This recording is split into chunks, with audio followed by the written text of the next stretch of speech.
Moskës dhe New Delhit, të paktën edhe në aspektin ekonomik, nëse flasim në aspektin e tregjeve. Pyetja ime është, apo bëhet India ura e madhe që po shpëton Kremlinin politikisht dhe ekonomikisht nga izolimi? Si e ka analizuar këtë takim, shkurtimisht? Aktualisht, India është nga faktorët, sigurisht, po ura kryesore që sot mund të quaj që po e mban Rusinë në këmbë është Republika Popullore e Kinës, e cila sot bën mbi 50% të gjithë tregut ekonomik të Rusisë.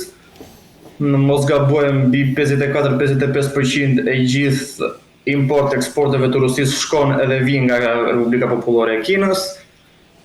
Kinezët, industria kineze është sot dominante në Rusi, në tregun e automobilëve, në tregun industrial, në tregun e konsumatorëve, në tregun e blerësve, në tregun e turizmit dhe sërish turizmi drejt Kinës sot pas heqjes të vizave në 15 shtator, që Kina ka vendosur të heqi për 30 ditë vizat në Federatën Ruse, ka pasur një boom i cili supozohet që ta vëjë Kinën në listën e 3 vendet kryesore që sot rusët udhtojnë, përveç Turqisë edhe Indonezisë.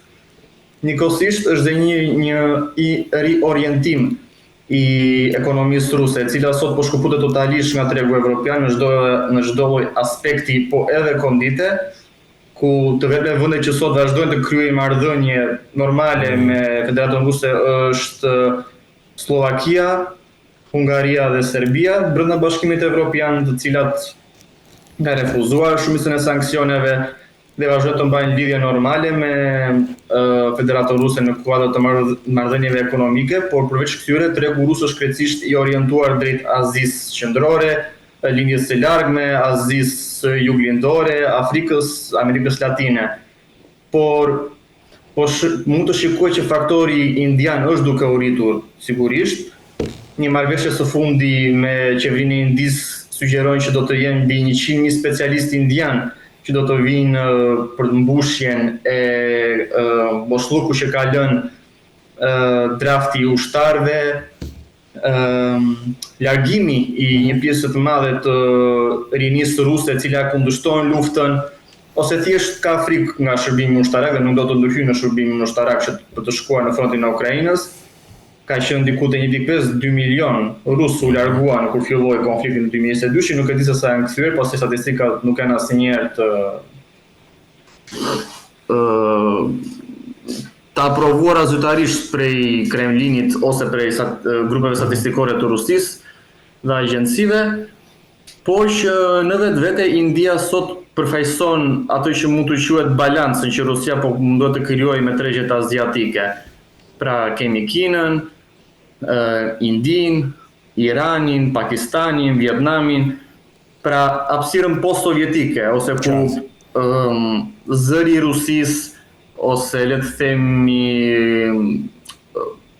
hija e Rusisë akoma ndihet, ose ish Bashkimi Sovjetik akoma ndihet, pas ndihmës që Bashkimi Sovjetik u ka dhënë shumicës për këtyre vendeve gjatë procesit të kolonizimit, luftës kundër SBA-s ose imperializmit franko-britanik, që pojnë t'i mbajnë akoma si koloni. Kështu që imazhi i Rusisë është shumë pozitiv, gjë që shpjegon edhe marrëdhënien e ngushtë ekonomike që këto vende kanë me Rusinë. Në fakt ka një lidhje historike midis, kam fjalën këtu, gjatë luftës së ftohtë midis Indisë dhe Rusisë, Bashkimit Sovjetik, duke bërë paralelizmin dhe antagonizmin në lidhje midis Pakistanit dhe Shteteve të Bashkuara të Amerikës, ka në tjetër, apo jo? Rusia ka pasur një pozitivitet që ka arritur të mbajë balancën, ashtu si midis dy Koreve, Koreas së Veriut dhe Koreas së Jugut, Rusia ka arritur të mbajë balancën midis Izraelit dhe Pakistanit, ka arritur të mbajë balancën midis Izraelit dhe Palestinës, dhe Indisë dhe Pakistanit, ka arritur të mbajë balancën në marrëdhënie, gjë që u pa dhe në paradën në sheshin e Kuq si vjet, kur zhvilloi 8 ditë vjetori fitores kundër nazifashizmit, ku u pa pavarësisht konfliktit ushtarak që po zhvillohen atë kohë, u pa delegacionet indiane e pakistaneze, u pa delegacionet palestineze dhe izraelite, u pa delegacione nga Korea e Veriut, edhe sigurisht ambasador edhe përfaqësues nga Bashkimi Evropian, pavarësisht situatës shtetë të vështirë që po kalon sot Bashkimi Evropian me Rusinë, të gjithë ishin të pranishëm. Gjë që tregon që diplomacia ruse në këtë aspekt është treguar shumë finope, le ta quajmë, dhe ka të bëjë një balancë e cila i lejon asaj të luajë me të dyja portat, kur mund ta quajmë. Pra, sigurisht marrëdhënia me Kinën është fort e rëndësishme sot për Rusinë, por sigurisht rusët e kuptojnë që një marrëdhënie shumë e ngushtë të krijon edhe varësi, dhe të kthen nga një partner të kthen në të varur. Sidomos kur ti nuk je në kushtet ose kondicionet të barabarta me partnerin tënd. Pasi sot në mënyrë ironike për Kinën, partneri më i madh i Kinës është SBA-ja, Bashkimi Evropian, Gjermania, kryesisht Britania, Franca. Varet nga volumet tregtare. Tregu rus përbën diku te 7 ose 8% një gjë filloi, po nuk e kalon 10%, le ta quajmë. Ndërsa tregu evropian ai amerikan përbën mbi 50% të tregjeve kineze ose marrëdhënies ekonomike kineze. Gjë që tregon që Rusia nga 54-55% që bën gjithë marrëdhënien e saj ekonomike me Kinën, sot është një kondit 1-40. Në krahasim me kinezët. Për të qëndruar në vijimësitë e kësaj që duket thënë, po për ta zgjeruar pak tek çështja e fundit që dua të flasim së bashku, takimi i ministrave të jashtëm të vendeve të BRICS në zyrat e OKB-s duket si një karqillëk i hapur ky. Pra në zyrat, në selinë e Kombeve të Bashkuara ti të bësh takimin e një organizate që po themi synon të rivalizoj konceptin dhe botkuptimin e Kombeve të Bashkuara. Megjithatë ajo ndodhi, ishte organizimi, kam përshtypjen, i Indis, në mos qofsha unë gabim, dhe u fol në koordinim. Ata nuk kanë një organizim të një vendi të vetëm. Në BRICS ata përdorin gjuhën e koordinuar. Organizimi u bë, besoj, diku në ditën e dytë ose ditën e tretë të agjendës politike të delegacionit rus. Ishte sigurisht një gjë që u vlerësua shumë prej mediave, ose u debatua kryesisht prej mediave amerikane, që në New York, në selinë e OKB-s, në Shtetet e Bashkuara të Amerikës, në territor amerikan, zhvilluar një takim i ministrave të punëve të jashtme të një organizate që sot Amerika shikon jo de facto në mënyrë të hapur publikisht, por e quan një kërcënim për sigurinë amerikane për dollarin. Është njësoj sikur të bësh takimin e NATO-s në Pekin. Pati shumë debat. Ndoshta edhe për kësaj erdhi dhe reagim jashtëm i presidentit Trump, pasi ishte diçka që erdhi si surprizë, kryesisht nuk u prit që do bëj ky organizim. Dhe direkt pas kësaj filloi dhe retorika për kundër Rusisë, dhënia e lejes për të goditur avionët ose dronët rusë do të kalojnë edhe sikur 1 centimetër kufirin e vendeve të NATO-s, presioni amerikan kundrejt gjithashtu Turqisë, e cila u këshillua të ndërpriste gjatë vizitës së zotit Erdogan në shtëpinë e bardhë, të ndërpriste furnizimet me naftë, gaz edhe vaj rus.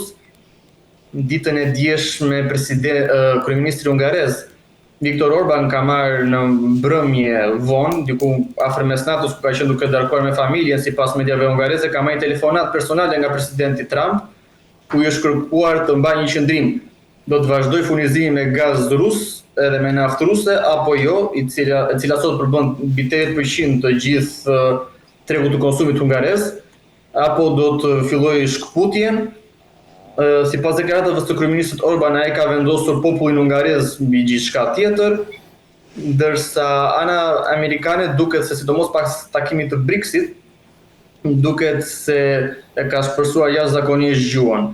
Ndërsa në median ruse takimi i BRICS-it është vlerësuar pozitivisht, ka marrë shumë superlativa, sidomos fakti që siç e thatë ju u zhvillua në tokë amerikane në selinë e OKB-s, që tregon tani de facto në mënyrë legale ne jemi pjesë e njohjes së OKB-s, sigurisht edhe marrja pjesë delegacioneve nga vetë OKB-ja, siç ishte edhe general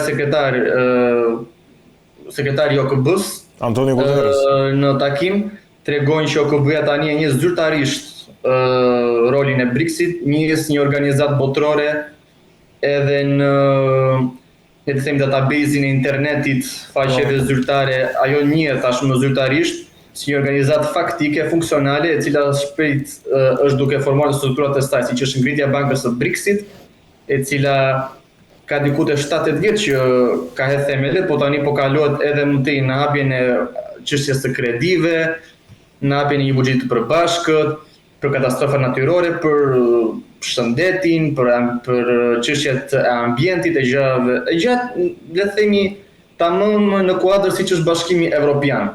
Qartë.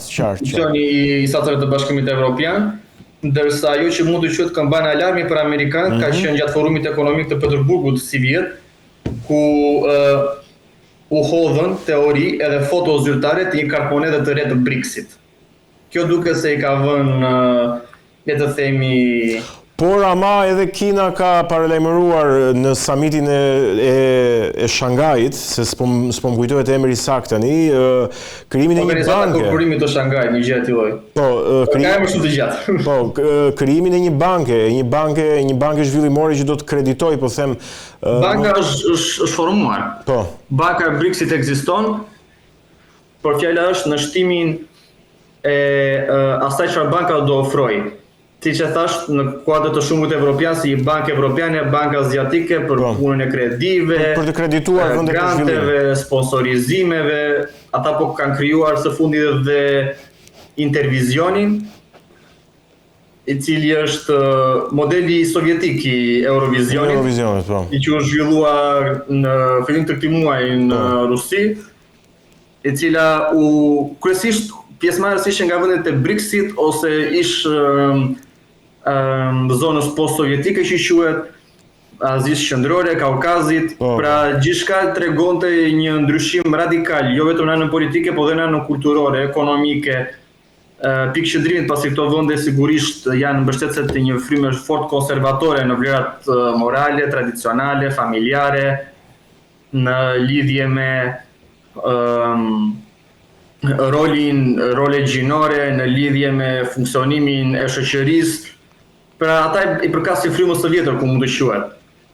Sigurisht edhe në Amerikë, që është dhe gjëja më interesante, kjo frymë sot ekziston dhe mund të shikohet ose mund të analizohet që kontradiktat midis amerikanëve dhe Rusisë, Kinës janë kryesisht në anën ekonomike dhe në anën sigurisht të hegemonisë ushtarake, sesa në anën e vlerave politike, morale, fetare.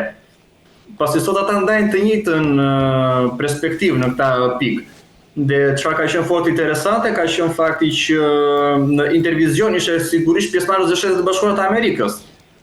Ndërsa një kontratë të zhvilluar ose një nga pikat që u zhvillua në Alaskë ishte shkëmbimi kulturor midis Rusisë dhe SBA-s për promovimin e vlerave familjare tradicionale, morale, fetare dhe kulturore. Pra në këtë aspekt mund shikohet që në SBA dhe Rusia së bashku me Kinën dhe të tjera janë ndajnë opinion për luftën e dytë botërore, për familjen, për besimin, për funksionin e shoqërisë, për çfarë mund ta quajmë nga anën social-kulturale, ata i ndajnë të njëjta.